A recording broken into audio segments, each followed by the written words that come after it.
There we go. Hey, Mark, thanks for joining. I mean, we were just getting into the discussion before we started recording. I didn't want to miss some of this. And the basic question is, like, when did you first figure out that you were being lied to? What did that lead to as far as learning experiences, sources, Sure. and how did that impact you when you figured out that maybe you knew or thought something that was different from everybody else? And when did that start to happen? When did that start to happen? Yeah. So it was sort of a long progression. I felt like I always felt that something wasn't quite right in the way that the story of the world was told to me. I also had a sort of turbulent childhood where my father, who was an electrician, and my mom was a nurse. Um, my I had a pretty happy childhood. They bought a house in the suburbs, not too different from the type of place I live in now. Um, my dad was a smoker. My mom was a smoker, cigarette smokers. And they would take us for bicycle rides after dinner in the summertime, had the little bike seats on the back, my sister and me on with my mom and me with my dad. We were coming to a stop in front of our house after a bike ride one day. And my dad sort of lost his balance and he put his leg down to brace himself, to stop the bike and this kid from falling, and his femur snapped. Oh, Yeah. So his leg basically broke. He was in excruciating pain, fell over. The neighbors came out and it was a big deal. He went to the hospital. Turned out he had bone marrow cancer. mm, And uh, so that started, they gave him 6 months. He ended up living like 5 or 6 years after that. And so I had a turbulent period of time in my life where my dad got sick. Eventually, my parents divorced prior to his death. Then he died. My mom was a single mom. So, and even her story was a little crazy. She was a nun. In her family, there were 5 kids, and 3 girls got railroaded into the convent. The boys got pushed into the army as soon as they were of age. mm. The parenting was non-existent in their paradigm.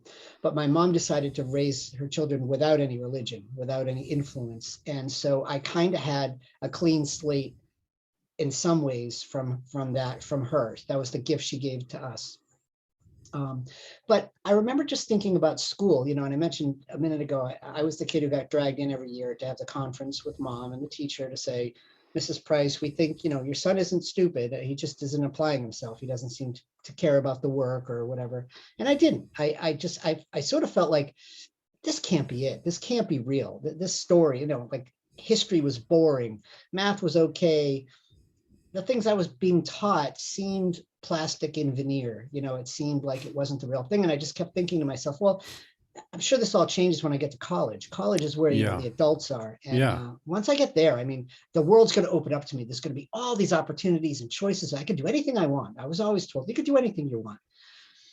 And then I get to college and I'm like, state school, University of Massachusetts, single mom, no money. I was paying my way. I'm like, you got to be kidding me, right? Like this, like the catalog here for this is what I get to choose from. It's just 13th grade is what it amounted to. It really is. It's high school. It's more high school, and I even lived on campus at University of Massachusetts in Southwest, the 20th story of a 22-story tower, JFK Tower. Which I learned during the hurricane that it was only a 20-year structure. They tried to send everybody home. I was surprised that it was still standing after the hurricane. But anyway, so I'm at UMass, and after about a year and a half, I'm like, this is crazy. I'm borrowing money to be here. It's all BS. And I quit. I stopped going to college. So you had a couple times as you were growing up and you were a young man where things just didn't seem right, and then you actually took action. You said, "Hey, enough of Well, this. yeah. I see money. I see value. Those two things aren't matching up, so I'm going to punch out." Right. I really felt, now again, this was my choice. My mom wanted me to become a tradesman. She wanted me to go like my dad to electrician school or whatever, become a journeyman and follow the path. And I thought, no, no, no, no. I want something else. I want, but I was so disappointed when I got there. And of course, as a state school, you might say, well, if you had gone to a different school, things might have been different. But my journey now that where I am, I don't recommend college for any of my kids. I don't. I think it's a waste of time. I think it's a scam. Mm. But back to sort of the question. So this is sort of the base baseline that I had. I just kind of thought, that there's something that's off about the stories that I've been told. Then, so I left school. I did a bunch of other things. I kind of ran away and joined the circus, and I worked for Walt Disney World. This is actually where I met Amanda.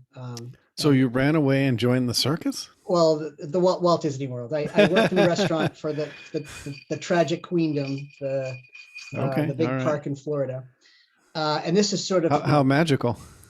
yeah, exactly. Well, I mean, I quit school. I had a buddy. He quit school. He was going out in Colorado for school because he liked to ski, and he kind of had the same realization. Like, this is an awfully expensive way to go skiing.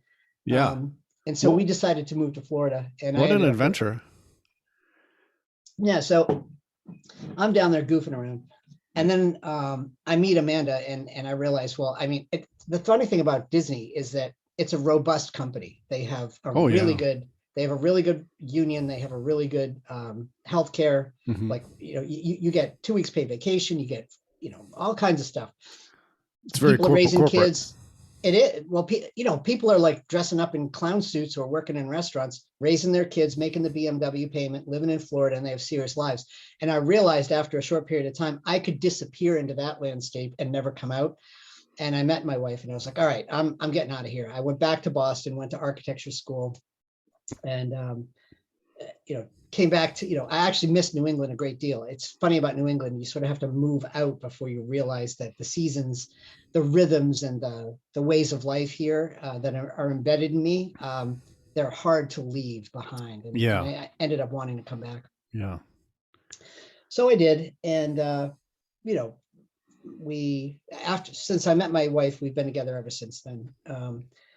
We decided to buy a house and start a family. And once our first child came along, I started to say to myself, well, how are you going to educate this child? How are we going to raise this baby? And I started looking into the education system. Now, at that time, I was working in the architecture field. I was going to school at Boston Architectural Center. It's Boston Architectural College now. And one of my colleagues, an engineer, a guy I have a tremendous respect for, dropped a link to Chris Martenson, the crash course. Mm-hmm. This was maybe 2008 or somewhere around there. And my son was born in 2004. So he was a little kid. And right around the time that I was looking into the school system and discovered Chris Martenson's work, it just sort of blew my mind, especially the piece on money. Now, I'm not completely in alignment with Chris's crash course work on the environment piece. I think that there's a little bit of trickery in there, but he had some solid stuff about the convergence of the energy market, the money market, and the environment, which it was very powerful for me at that time. I really enjoyed it, shared it with a bunch of people. And through Chris Martenson, we discovered a podcast called Two Beers with Steve. Mm-hmm. Yep. Through Two Beers with Steve, we caught wind of Jan Irvin, who is an interesting guy. Yep. At the time, Jan was connected with Richard and Lisa, Richard Grove and Lisa Arbachesti, and Tony Myers and Kevin Cole, and a group of people that were reviving the knowledge of and the application of the trivium method of learning. Yep. And some information. Rich and Lisa became very close with John Taylor Gatto, and he did an interview called The Ultimate History Lesson. So there's a lot of stuff that sort of, my mind was hungry for answers that seemed real, because almost everything I had been taught up to that point seemed like bullshit. And then I sort of tripped up across this like group of thinking people that I was blew me away, really. And I'm older than them. I'm 7 years older or so than Rich and Lisa. I'm 7 years older than my wife too. So Amanda is, around the same age, but that it was fertile ground. I just tore that stuff up. The Peace Revolution podcasts, and some of those are 20 hours long. Couldn't wait for the next one to come out. I would take my phone with me on long bike rides or car rides, and I was consuming this stuff like a dry sponge, just, soaking in as much as I could, as quickly as I could. And it's sort of a renaissance period for me, because it was my real adult education, my real Yes. education. I never even had a real childhood education, you know? Everybody's birthright, as John Taylor Gatto said. Well, I believe that. And, Yeah. I still credit, and Rich would say, you know, when I first met Rich, I said to him, you know, I can't thank you enough for all the work that you do. It's meant so much to me in my life and the decisions I made. I said, you know, you've helped so much. And he just looked me deadpan in the eye and said, you did, you know, you did this. I didn't do it. And I was like, wow. You know, it's sort of because I felt so ingratiated, you know, to finally meet this guy who I regarded as, you know, admittedly a little bit too much of like kind of the celebrity mindset of like, you know, I'm meeting this person that I've been listening to for years, and I Yeah. have all this information.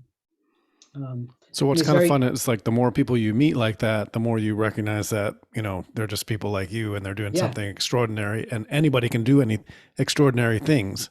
Yes, that's true. I mean, if I suppose if I had, you know, different resources at a much younger age, I could have had, you know, I could be podcasting or something. I could be doing something now.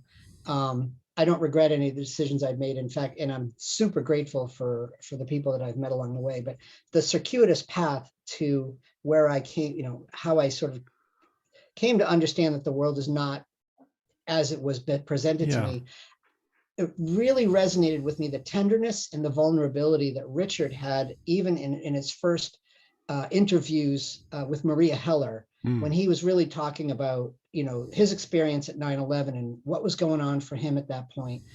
And I mean, it was powerful for me to hear his journey. Yeah. And feel as though I was sort of having a similar experience in shedding these layers of like crusty nonsense that I had acquired along the way. And Yeah. Well, we had these highly emotional, traumatic experiences, and there was nowhere to go with it because everybody was in some kind of a brainwash mind control yeah, set. So when you hear somebody else raise the same concerns and you're like, oh, well, maybe I'm not the only person that thinks this way and had a similar experience, and right. maybe what the popular narrative is telling me is just a smokescreen for all these other people who kind of have an inkling of what's going on. Yeah. On my lead up to architecture school, I took some community college classes in Florida before I left on construction technology. I really wanted to understand and I worked in construction while I was in Florida and when I returned to Massachusetts. But I had learned a little bit about steel and concrete construction and all kinds of stuff. And I will tell you, I mean, really, I can't believe I missed this, but on my journey of like my what the F moments, the morning of 9/11, I was in bed. Unemployed, I believe. My wife was at work. She called me up and said, turn on the TV. And when I turned on the TV, the first tower had been hit. The second tower hadn't been hit. There was smoke streaming out of the first tower. And I'm thinking to myself, oh my goodness, this is awful. This is miserable, terrible, awful thing. And I started to recall what I had learned in architecture school about the Empire State Building, which had been hit by a bomber that lost its way in the clouds and got too low and whatever. And I thought, all right, I got to see what goes on here, because this is my field. I was studying architecture, going to school, and I was fascinated. Then I saw the building drop in its footprint, and I stood there incredulous and said, that I couldn't put it together. Why didn't that top piece fall off to the side? Why did it how did it disappear? Where did it go? How did those Nothing things? made sense. Nothing made sense. No. And then, but I was still fascinated, maybe a little asleep. It was 8 o'clock in the morning, watching this thing and all the newscasts and all the broadcasting. And then the second one was hit and came down the same way. And I stood there and I said, bullshit. No way. That would never happen. That would never happen. I was on the cusp of saying it would never happen to the first building. Yep. And I watched the two things and I'm like, okay. And then I was like backing away from the TV, like, oh my God, my heart rate's going. I'm like, and that moment, from that moment forward, I was like, all right, now I know, like now I'm Neo in the Matrix, and I'm like, everything's fake. Yep. So let me just recap a little bit. So that was there before you had your son. No, that's after, no, yes, it was before. So that thing was a kind of a big smack wake up call. And That then was a big smack. you started to think about education for your son and you started investigating. Yeah. You ran into Chris Martenson and Two Beers with Steve, and then Richard and his band of intellectual merrymen, and Yeah. and then the Peace Revolution podcast. Yeah. And so you kind of started with one thing, and then it went. Well, yeah, and eventually, and at some point, it occurred to me, and I was also a person who didn't like doctors. I had this experience when I was young. My mom was single mom. I got an ingrown toenail, probably because my shoes were too small, and she took me to a doctor, and the doctor did surgery on my toe, Oh to my like goodness. change my foot, not just heal the little infection I had on my, and we all like what happened at the doctor was wrong. My mom was taking advantage of it. It was expensive. She didn't have the money. And I ended up with basically butchered, it's a small deal, but I remember thinking doctors are, you got to watch out for them. And the whole experience of my dad and his healthcare, I was very suspicious of doctors. So now here I am clicking off government. Nope. Can't trust them. Medical establishment. Can't trust them. Education system. Can't. I'm like, it's everything. The legal system, corrupt to the core. Politics, corrupt to the core. And I mean, and it was hard. I mean, I went into a depression and around 2010, I guess, 2010, 2011.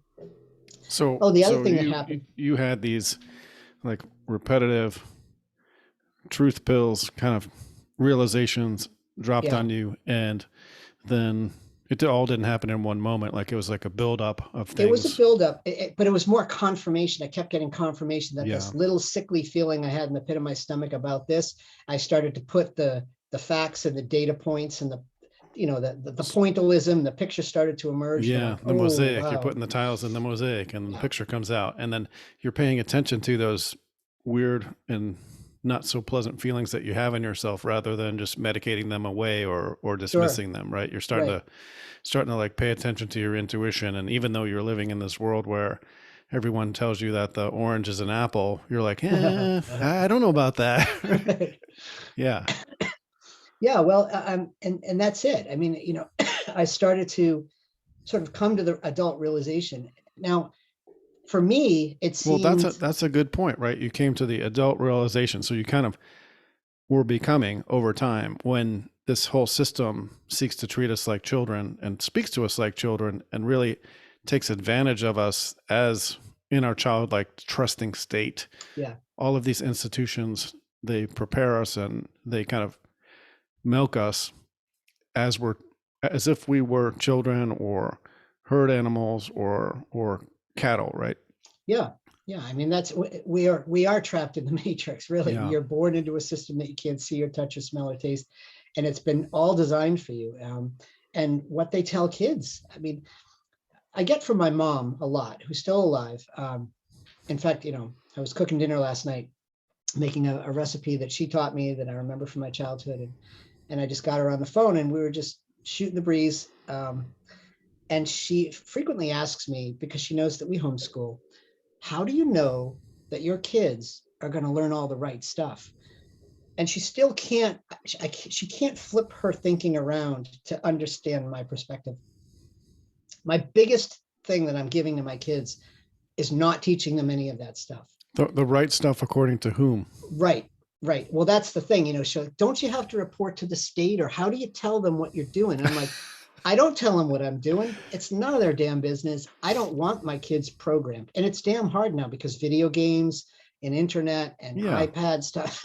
But that's kind of fundamental. Like, what other human being has a right to tell you how to educate your children? No, we moved to our house right around, I think it was 2002, and decided not to have TV. So we haven't had television in our house. We have a TV and we watch movies, but we don't have any broadcast, no cable, no nothing. And decided to homeschool pretty much. That's not true. My son went to Montessori. They all went to Montessori for a couple of years.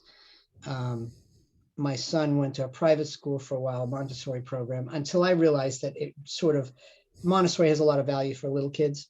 And I think it loses its magic after a few years. And at least the school that we were in were trying to be an exclusive private school, but they were really just recreating school. Like they were doing bubble testing, the little fill in the black dot testing. Yes. And I remember having an argument with the head of school. I said, wait, you're doing these tests? I said, okay, I want to see the test. He goes, oh yeah, you can't see the test. I'm like, okay, I need to see the test and I need to see the test results. Oh, we'll give you the test results in February. No. I want the test. Anyway, it ended up that first he said, call this thing, it's ESB, Education Something Board. And I called them up and they said, we don't talk to parents, talk to your school. Literally, it says, this is licensed material, you can't touch it. So I'm getting no from all the things. And I start to look into this organization. They're very, very old. And they basically track your kid. They start a file and they start tracking a profile. And it's a personality profile. It's not just math and reading. Yep. And they reserve the right to report to corporations on your child, but they won't talk to you, the parent. So I go back to the guy. I'm like, I need the test. He ended up slipping it into a manila envelope, giving it to me over a weekend, says, bring it back. I'm not supposed to give this to you. Bring it back on Monday. And I did. I came home and I read the test. And what I was looking for are these soft, squishy questions about how do you feel about this? What's your position on that kind of thing? Yeah. And there was only a few of them in there. But I was like, that's it. And we cut ties with this private school that we were paying for, like $18,000 a year for our kid. Bullshit. I'm like, I don't need this. That's what they give me at public school. I'm here. I'm paying you to give me something different. Yeah. We've had similar experiences. Yeah. So they're classifying, categorizing, and sorting, as Gatto would say. Yeah. Even in the private school. The propaidutic function, that big long Latin word that Gatto taught me through Rich and everybody. The sorting function. Yeah. They're deciding who are going to be the managers, who are the people who have a vague moral compass that we can put into the managerial positions, to run the COVID or whatever scam they're running. Yeah. And now they have all these other tools, these social media, psychological management tools of social media, and they can use their psychometrics by the behavior online. And now they're forcing everybody online. So it's grown beyond the schooling system into the society. Yeah, the new society. And it's all consent-based. That's the thing that creeps me out because, yes, I carry a smartphone. I run my business on my phone. I am very cautious about how I use social media. And I'm trying to protect my kids from that, but it's really hard because that becomes, especially since COVID right now, everybody's supposed to be online having Zoom classes. And, the kids are like, geez, I can't get together with my friend. Can I, get an Xbox and join them through the Xbox and everything? And it's really, really hard. I mean, if you're not going to be Amish and say, no screens and you're going to read books and that's that, it's really hard to keep the waves of, from sort of crashing on the shore of your children. Yes. Yeah. And so you made some changes based on the information that you had. You took the kids out of private and public school, you homeschooled them. They were never in public, except that my son wanted to go to high school. And there's a story there. And he actually has had a great experience. Went in with eyes wide open because of who his parents are. But so he's the only one who's a social experiment for him. Well, it is in a way. And now he wants to, go to college and experience that. And I'm just like, I would rather give you money to start a business, or alternatively, why don't you go to your college, go with your friends to a college town. Your buddies are in school, split the rent, get an apartment, get a job, audit some classes. You can teach yourself almost anything that's worth knowing these days through self-education, online videos, Khan Academy, whatever, or you join a webinar or whatever. There's a lot of stuff that you can do. I want my oldest to go through autonomy. I think that would be fantastic for him. Start a little business and get yourself, and then he'll be hiring his friends once his friends are out of school and in debt. Saying, dude, how come you're making $100,000 a year? I got $100,000 in debt. How'd you do that? How does this work again? Yeah. And all those promises that I was made are false. Yeah. They're getting jobs flipping burgers. And I mean, But the thing is, the social pressure is really hard. He's 17 now. He's kind of done with listening to what dad thinks he should do with his life. He kind of wants to go off and make his own mistakes. Yeah, it's amazing. Like, if we don't pay attention with the time that we have, how fast the time slips away. Okay, It does, yeah. it's years, but those years go by fast. It's Years, cliche, but they're wicked fast. they kind of decompose into, months, days, hours, moments. And Yeah, so being aware and being present to those things when the opportunity presents, yeah. because you can't just be a fire hose of information. There has to be a lot of No, I tried that. yeah, like relationship building and ground prepping and kind of like empathy and I like to say that, hey, if we go away for the day to do something fun that they want to do, and I get 15 minutes of self-disclosure vulnerability out of them, then that's a huge win, right? That's worth it. Yeah. Yeah. Yeah. And yeah, I look at the day as creating the environment for them to get relaxed enough to give you that 15 minutes, but that 15 minutes is gold. Yeah. And you have to make the investment. Yeah. I think a lot of people are, they're trying to force it. And we've kind of come to the paradigm, and I'm not sure where my wife got it, but that you gradually become consultants instead of managers, right? Yeah. So, and the consultant is a voluntary resource that to be consulted whenever somebody asks for help or in emergency cases look like they're in major trouble, right? Right. Not someone who runs behind and tries to manage every aspect of their life like you did when they were little. You can't do that anymore. So making that transition can be difficult for people, and it's like it's almost like a respect thing, right? They're transitioning to adulthood. They're going to be men and women, and we transition to adulthood at some point. So recognizing that that's just the natural course of action. How do we facilitate rather than impede that from happening? Yeah. You make a great point about the transition from a manager to a consultant. And I think I've done a pretty good job with my oldest, but it's hard because the spacing between my kids, 17, 11, almost 12, and 8.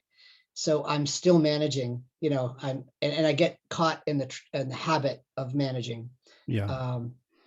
So the risk is not making the transition smoothly enough with my 12-year-old, where he's really starting to feel like, like I did, like I knew everything there was to know when I was 15, and it's all been downhill since there. Well, another way that I kind of look at it is, where do you put the guardrails? Yeah. And it's like, the wider you can make the guardrails and let them make their own mistakes without rescuing them, but you keep them from serious danger or trouble, and you let them make some mistakes, and you have some ground rules inside of the guardrails. And as long as you kind of see that they're operating, safely enough, right? It's never going to be safe, but yeah. Well, and experience is the best teacher. So you have to allow them to do things. And I remember this from being a kid. I almost disregarded really everything my mom said through my teenage years, thinking, that's great, but I think I'm going to learn. I'm going to do this on my own. Yeah. And her heart was absolutely in the right place. And she made some wonderful gestures with my sister and me. But she also had a very rigid mindset about what, some of the things that she wanted to see happen too. And I, I was kind of repelled against a lot of that.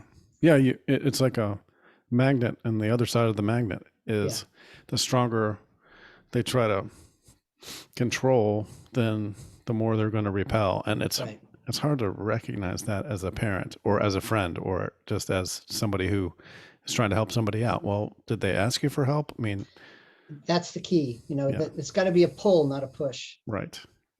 And you can do some things to help develop the push by building the relationship. But, the thing that we're getting from all of these sources that you mentioned, from government, from medical, from legal, education, and media, is it's all a push, right?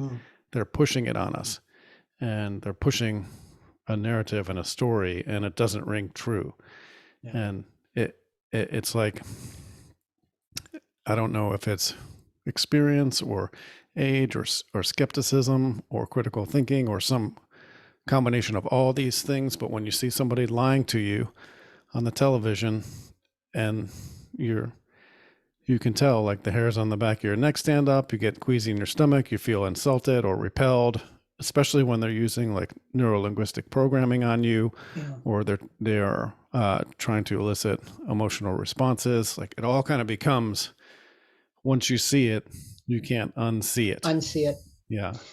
But I'm perplexed. I don't think I'm particularly, smarter than anybody else or, you know, but the process of me coming to realize or seeking to see truth seemed natural and organic to me. And I'm perplexed at how other people, otherwise smart people, I got a, neighbor that I've known for 10, 15 years now, actually, coming on 20 years that we've been in town.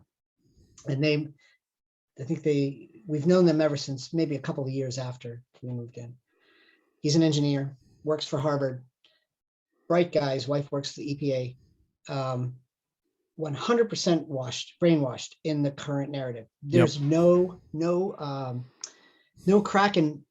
So he and I were on the planning board together. He asked me to join the planning board. Somebody was vacating a seat. It was the remainder of an appointment. And he and I shared the idea that our old mill town could preserve, we worked to develop a set of architectural standards so that when renovations or housing or new businesses were built, that they would have something to point to. And he and I worked together on this stuff for years, and we're buddies, and he just can't hear anything that it isn't Biden's the greatest guy ever, and just go get your shot. Oh, you don't trust the science. I'm like, can we just have a heart to heart here? Well, why do you think that is? Why do you think people are stuck with that? I wrestle with that, Tim. I don't know. I don't know why people who otherwise can figure things out pretty darn well are willing to yield all decision-making capacity to authority. I think of the Milgram experiments. I think of programming and conditioning, fear-based or trauma-based programming.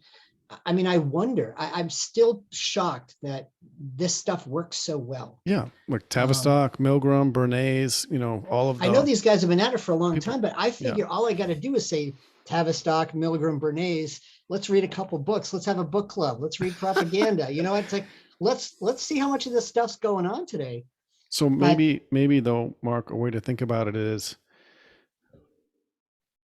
when they have that moment of decision, which pill they're going to take, what would it mean to them to have their worldview kind of like exposed as false? It's scary. And then what would they have to change in their life? What would change? Yeah, I missed a point I wanted to make because it's an important one or a point on my roadmap.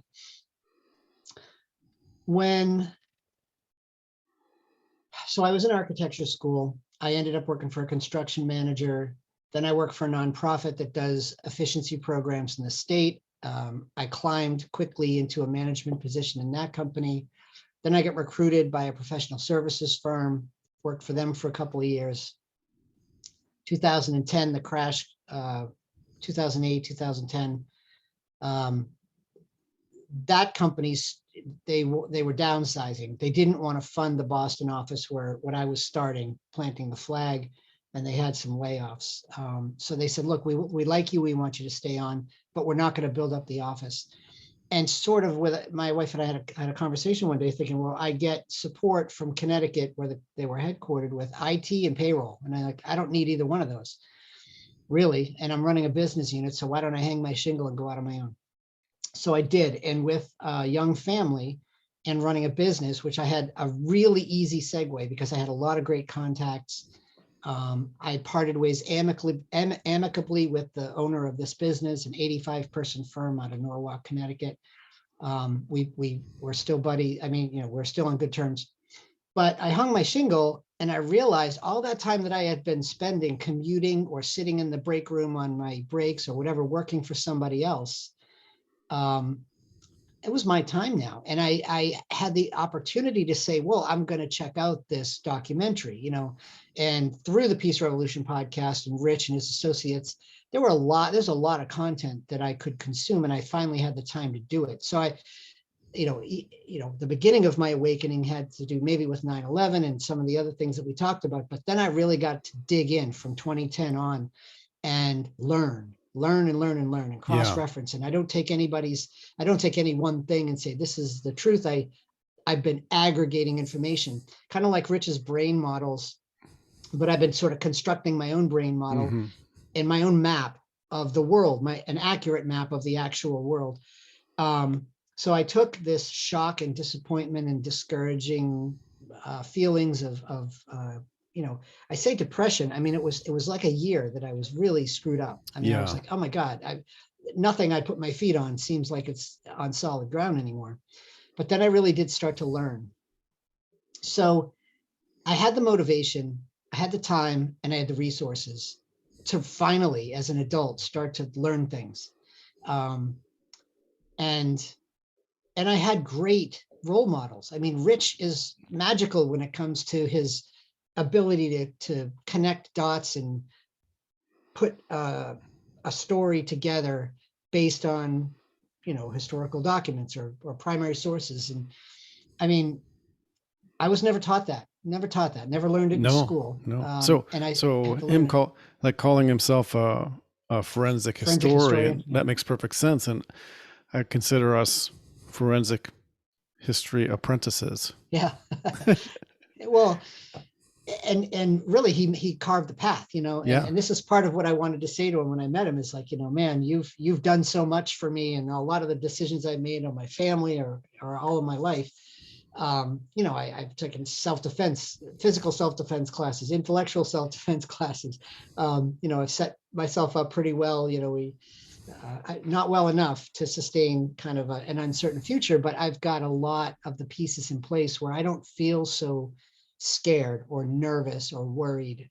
I'm pretty confident that we've made good choices and we have a fairly solid footing, um, as much as we can, but it's Yeah. very alternative. It's very much outside of the mainstream. And Well, let that's me a, just yeah, recap that a little bit because what I'm hearing you saying is that you recognize that the map of the world that you were being provided by others was not quite right, right? It was yeah, off.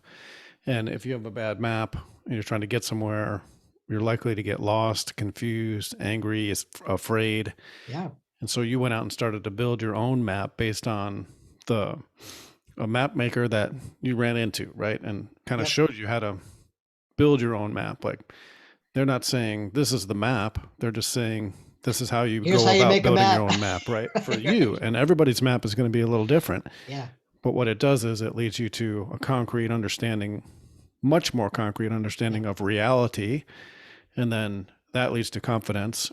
And then the learning, it's it is true that the more you learn, the faster you learn after you have that basic concepts, then you start to build this map and view of the world where you can respond and act accordingly to reality hmm, without being unduly impacted by others' maps that are trying to take advantage of you or manage you down a cattle right, chute right. or get you to go through things that are not in your best interest. So that building of reality for yourself is a huge deal. And Yeah, it it really seems all is. like it's alternative, but uh, it's Well, it's really, authentic. yeah, you know, yeah. and there's not a lot of authenticity Mm-mm. out there, and No. so it's both alternative and authentic. Yeah. And yeah, I agree. That was well said. That you know a lot of the fact that a lot of my ability to feel confident now, even though things are uncertain, and even though we're somewhat vulnerable. We still have young children. I have a single digit age child in the house. And I don't know what's coming, but I'm not afraid. I'm very comfortable that we have made good decisions and that we're in a good place. And frankly, I mean, when the whole like the forced homeschooling thing from COVID happened, people were freaking out in Yeah. our town. Like, what do I Yeah. do? I don't have the right stuff. How can I? And we were just like, well, we were already homeschoolers. We've got more arts and crafts in our dining room than, than you can shake a stick at. We have more bookshelves. We had all the iPads and all the kind of stuff. It was nothing for us. And we ended up being a resource for some of the other people in our neighborhood who were like, geez, you guys have been doing this. Can you help us out? Yeah, that's amazing. And what comes up into my head is that you've established a set of knowledge, skills, ability, and motivation to learn more, and then you learned how to learn, and then you adapt to whatever situation that you find yourself in, and then you create your own positive situation that you can stand on, Yeah. and your own like solid ground that you can operate from.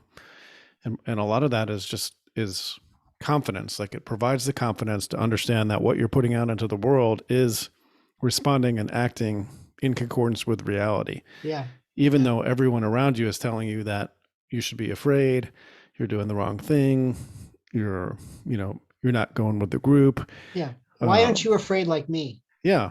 Why aren't you How scared? come you're not afraid? Yeah. You hit the nail on the head there, and I want to echo it because you said learning how to learn. And I think maybe that's what bothered me about my schooling up to a certain point. It was like I wasn't being taught how to learn or how to think. I was being told what to think. Yeah. And What to the know, only, right? the only thing that I would add is that I had to learn how to unlearn Mm. some stuff Mm. too. But yeah, I mean, I think I know how to learn now. And to trust my gut. If I think that something, like you were saying, if something's coming at you and it has a funny feeling about it, I can recognize that a little bit better now. And I maybe take a step back and say, well, let me think about this, or turn it over and look at it from the other side, or go look at this other perspective or this other opinion before I start to accept. I don't take on new ideas very easily, but I'm feeling like I have a fairly accurate map and a way of finding out what's going on. I mean, when the COVID thing first broke, I remember just thinking to myself, this just doesn't smell right. Nothing about this smells right. It's like every 20 years they have to do something like that to try to change society. And the funny thing is, it's in their books. I mean, I'm still blown away listening to some of like the Grand Theft World podcast. Rich just goes right back to the books. He goes, Yeah. oh yeah, they said this back That's then right. in 2008, 2004. This one was in 2011. Well, They said they're going to do it. the other good one is Jay Dyer's Globalist book series, right? Yeah. That one's really good too. I've heard a few of those. I do hear some of Jay Dyer as it comes through Rich. I use Rich as a filter. Yeah. And I'm not trying to bash Jay, but he has, when I just go on his website and start looking at stuff, a lot of this stuff doesn't feel relevant. It's too much information, a little bit varied, very interesting. And the specific things that I did like was that Globalist book series and some of his occult work, but where he just goes back and he reads them and you're like, what the hell is this?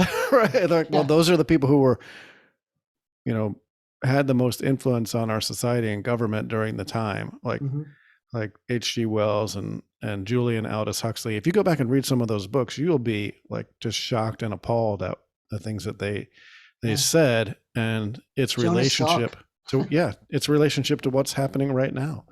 And we have this view of history where everything's in black and white, and they didn't have technology, and they were primitive, and they sacrificed peasants to the gods or whatever it was, right? But people haven't gotten a hell of a lot smarter, right, over the millennia, and human nature hasn't changed one bit. So just being aware that you have something to learn from the past and people who came before you, and being humble to that and open to it, creates a world of opportunity that we were just being stuffed with knowledge. Open up your head, jam facts in there. We're going to jam some facts in there, and now you have the facts, so you can obey, you can be an obedient worker, we can depend on you, because now we all know the same facts, we all have the same understanding and map of the world, and so we're going to milk your ass until you die, right?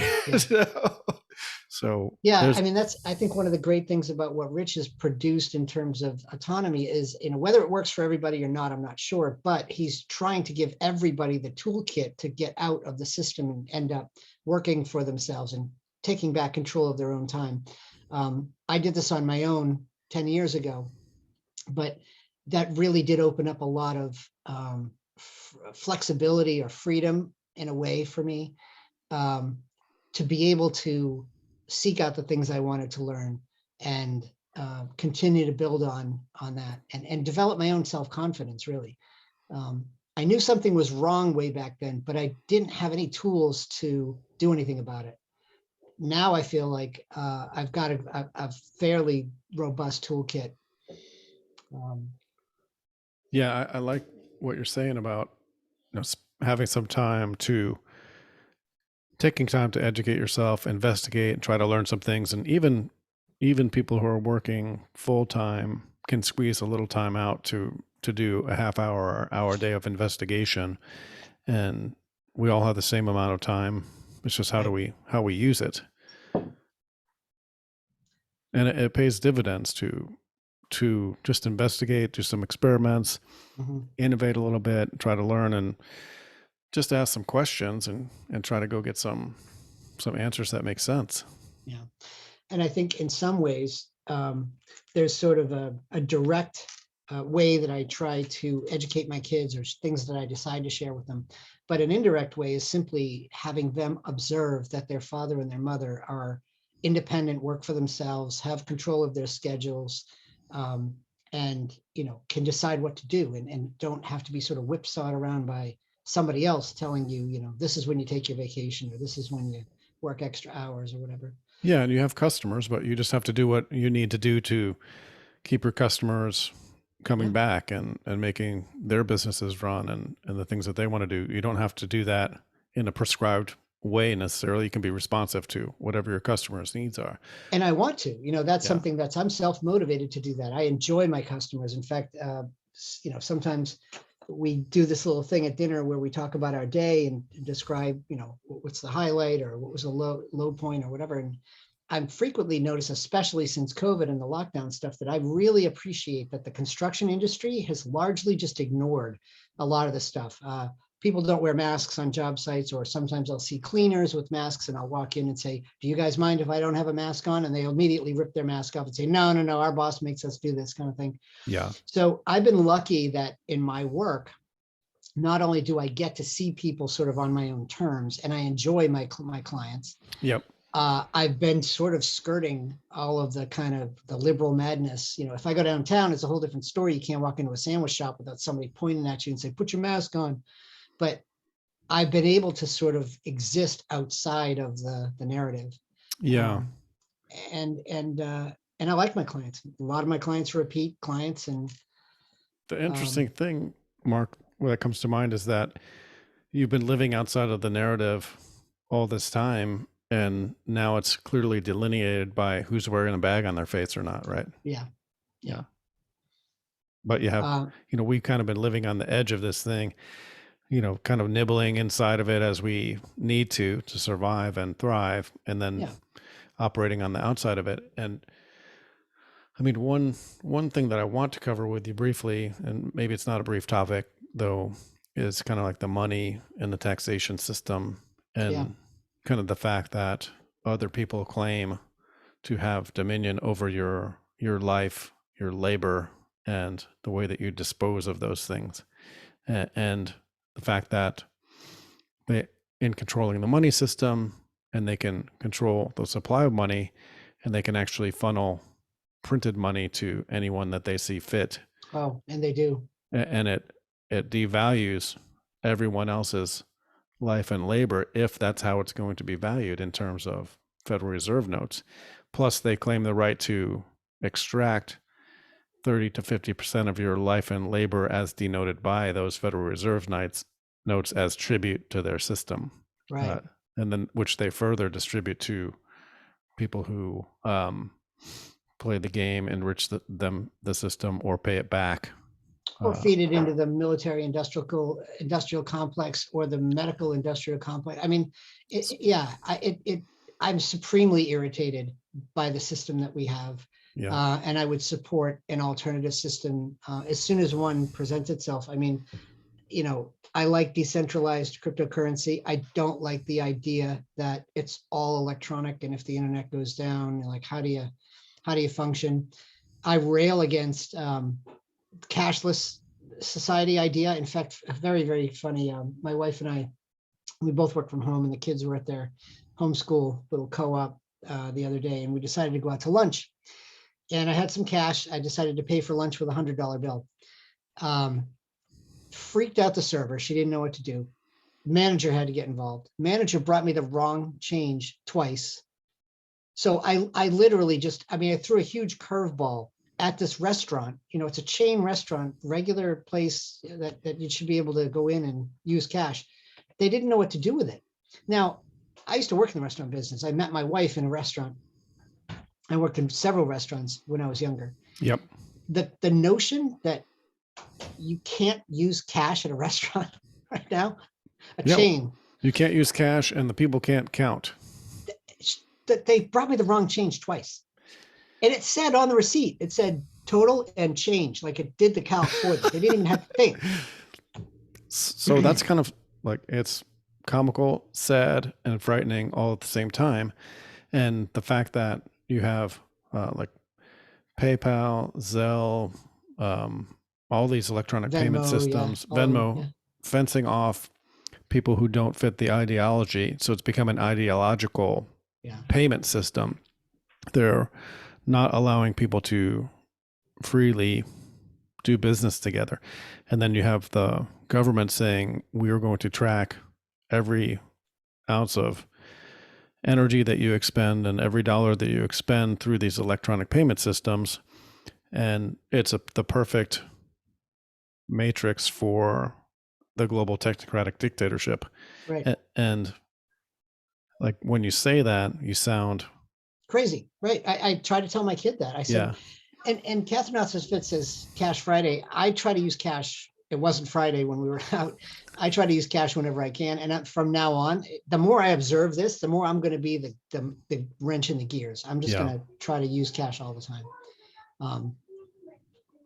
And train them. If it's my job to train the servers up the street at the restaurant, I'll do it. Well, it's amazing, like this journey that we've been on over the years and the learning experiences that we've had. And when you see these things dropped and you can recognize where it's coming from, what the goal is, and what the kind of the dialectic is, like the problem, reaction, and solution that they were going to bring to the table. So the reaction that they're looking for. And it's really fascinating to have this perspective. It's also a little bit frightening. And the thing is that there's always something new to try to learn and understand, because there's this collective wisdom that's been acquired and directed against us of, I don't know, years and years, and probably thousands of years, and thousands of people and resources have gone into these things, and yet we're capable of understanding and seeing and peeling back and shining the light. And then once people see, they cannot unsee. So I think if you can bring one person along, or you can just put one crack in their thinking process, and you do it with compassion, and you got to try to meet them where they are. And we don't get anything by trying to be the manager of these people. That's what we're trying to push back against. We'll be a consultant. And how come you're not afraid? That's a great question. Let's talk about that, right? Right. No, I say find the others, and the two people that some people will use the term red pill, and there's a personal trainer that lives in town, and I've been sort of going one day a week for about a year and a half, year and a quarter, maybe. Great guy, young guy, broke away from his job and opened a gym, and he was ready. He was like that sponge. And I dropped a couple hints. I talked a little bit about COVID. Now he and I talk about everything under the sun. You And throw a few lines in there, you see if you get a yeah, and nibble. Yeah. he was and he's very grateful. He says all the time, "I'm so glad I ran into you. This has been," so he was like I was back when I met Rich, Yeah. And recently, the school nurse at the high school, the only reason I have to engage with her at all is that my son is going to high school. But there was something happened and somebody tested positive and she had to call us up. And after talking with her I think I texted her and said, look, we used to call this the common cold. And she got back to, she responded saying, yes, I know, I kind of hate this part of my job. And then we ended up talking. She's not she's an anti-vaxxer. She's not vaccinating her kids. She has like 2 boys and a girl. And, so my new anti-vax best buddy is the high school nurse. Yeah. So I try to talk like this to as many people as I can. And if I get a little pushback, maybe I just say, okay, not you, I'll keep moving on. Right. But I want to find all the people around me who think like I do. Yes. And then network with them. It's amazing. My wife is really good at that, and she talks to everybody and she tries to get their perspective, and it's always amazing. And then now she's starting to bring like more and more people into the circle. Yeah. And then we're building networks around that and outside of that. And it's almost like a secret Masonic handshake, right? Like what are the words that I need to use to see if you understand what's going on? If you have critical thinking, and if you don't, then that's okay, right? I'm not going to push anything. No. But I wonder, I think the people who are the most noisy are the ones who have acquiesced, decided not to think. They're just doing what they are told. And they get really angry when they see people that haven't made that decision.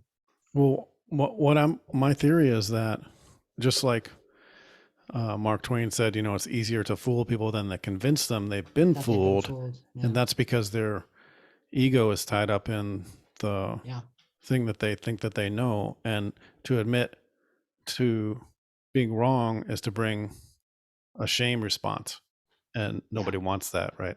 Right. Yeah, and that's why people are so vehement about their positions, and it's always the other that are causing the pain. They can't look within themselves and try to understand, like, am I bringing any of this upon myself? Like, is there anything else I should look at? What can I do? It's a big hill to climb, and really you have to go back and you have to start to ask yourself a bunch of questions that are uncomfortable and unsettling. Yeah. And when I was going through this period of awakening, if you want to call it that, I remember there were a couple of moments that I had to go back and say, well, wait a minute now. If now I understand this, I have to go back to that and reevaluate that, because this is built on that. And I had to do this sort of inventory of what I thought I believed or knew, what I thought I knew. It's going to be painful, and you might have to change some of your behavior, and then you may not be able to change some things, and that might lead to some bad feelings, right? Yeah. Or frustration. Yeah. Well, because you have to negotiate in your world, and you live with your family, you live with other people, and everybody may not be 100% aligned, and they may not want to look at these things, or may not want to make those changes or acknowledge the reality or be comfortable with that. So there's some compromise, and it's like there are some gray zones. And hey, I was just thinking this morning, right? We're all flawed, and we all have good and evil within us, and we all make mistakes. And trying to be humble enough to admit that and curious enough to understand why and make a change is a kind of a struggle, right? And I think about the people who are stuck in the paradigm, and you can't, and my wife was saying, like, you can't really look down on them, because you think about all of the resources that were deployed against them in order to get them there. Yeah. Really, you can just kind of feel bad about what's happened to all of us, and kind of have some empathy for what's going on there. Yeah. Because there's a lot of evil, and there's a lot of bad things happening, and a lot of people swallowing that stuff hook, line, and sinker. And I pray for the people who have gone down that road, and I hope that they're not going to be damaged in the future. That doesn't help anybody. There's no I told you so. It's like, right. we are actually in this together. So try to figure out how to, operate, understanding all that stuff. It can be Mhm. difficult. Yeah, yeah, it can. And I endeavor to share as much as I can. I don't get mean or judgmental. I get, some heat from some people. I was in a Whole Foods a week and a half ago with my 11-year-old, and a guy pursued, came around the corner and hollered out at us, "Oh, you boycotting the mask mandate," because we didn't have masks on. And he came up to us and, was using swear words and was aggressive, and we ended up walking away. But um, like I was saying about the noisy people, I think there's a big chunk of people that are just quiet and hanging back and not making a lot of noise. So I do try to share information. I do try to push it out, get my feelers out there to find out if anybody is interested in talking. Um, in case somebody is wanting to say, well, you know what, I was wondering about that too. Or and I have access to a ton of really good high quality information because of the communities that I'm connected with. So I could easily go on, to the Discord or the autonomy thing, or lots of different places where I can pull information and say, look, here's a doctor talking about, you don't have to listen to me, or here's a document that you could find on this particular website or whatever. um, It's just funny. to kind of edge It, people along. yeah. I mean, you just kind of take the Richard approach, right? Yeah, Well, these aren't my words. Here's where yeah, other people have said this who might have more authority than me, or they might have more influence. And I like that approach of, well, how did you come to that conclusion? Like, that's really interesting. Like, what kind yeah. of things did you look at, or what evidence do you have? Ask questions. Yeah, And people take offense to questions, but it's if you can do it in a spirit of genuine curiosity and humility, then you have a chance, right? yeah, right. Yeah. Otherwise, they kind of sniff that out. If you're, Prickly. yeah, they get defensive pretty fast. And it takes a lot of presence of mind, and we all have our own personal triggers that set us off. So trying to be aware of that and put the thinking in between the stimulus and response so that we can decide how we want to respond instead of lashing out like the person in Whole Foods. Right, Um, that's what makes us, that's the difference between us and the animals, right? right. Yeah, Yeah. well put.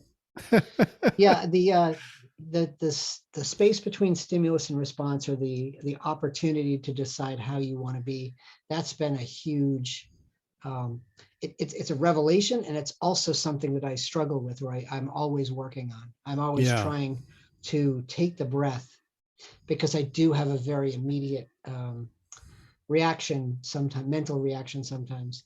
And a lot of it is my programming. I'm not saying I'm Right. free of it. I'm saying that I've outgrown a lot of it, but there's a lot that's still there.